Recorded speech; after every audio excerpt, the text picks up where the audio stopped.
Binaha ang ilang kalsada sa Maynila dahil sa Paco Pumping Station. Nasira kasi ang floodgate nito at aabutin ng 14 na araw ang pag-aayos. Pinaimbestigahan na yan ng Department of Public Works and Highways at nakatutok si Oscar Oida.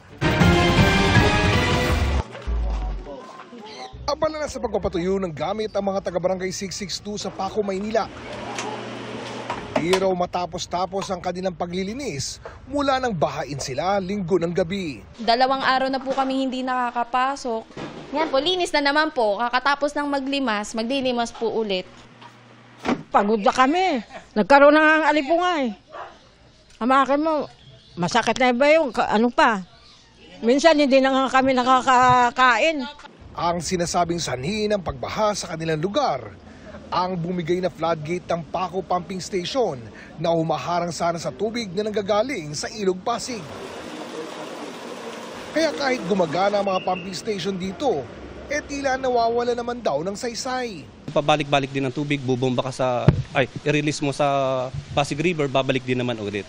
Kaya asahan na raw ang pagbaha sa mga low-lying area sa 36 na barangay na sineserbisyoan ng Paco Pumping Station tuwing high tide. Matapos mag-inspeksyon kanina, sinabi ni DPWH Secretary Vince Dizon na paiimbestigahan niya kung ano ang nangyari.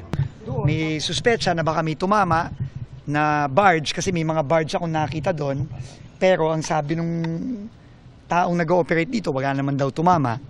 So, ang suspetsa ng consultant ng Koreano, sobrang taas ng pressure dahil sa pagpasok ng tubig galing sa Pasig. Siguro nga, dahil yun na yung simula nung surge sa dagat, pumasok na dito sa Pasig, hindi kinaya nung gate yung immense pressure. No? Pagtitiyak ni Dizon, inaasikaso na nila ang pagpapagawa ng nasirang floodgate na posible umunong umabot ng 14 na araw. Kasama naman sa warranty period pa ng contractor ito, 2-year warranty, 2024 pa lang na turnover to, so 1 taon pa lang.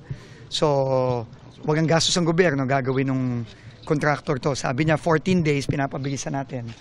At magdasal na rin tayong lahat na walang panibagong bagyo habang ginagawa natin to.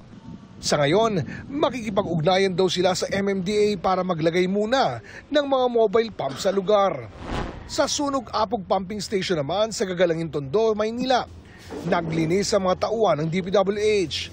Noong 2023, nasira ito dahil sa problema sa siltation at grabing basura at hindi na ito napakinabangan mula noon. Napapakinabangan pa naman daw ang floodgate nito at maya't maya ay gumagamit sila ng mobile pumping station kung kinakailangan. Sabi ni Dizon, babaguhin na ang plano ng pumping station para magamit na ito sa wakas. Para sa GMA Integrated News, Oscar Oida, nakatutok, 24 oras.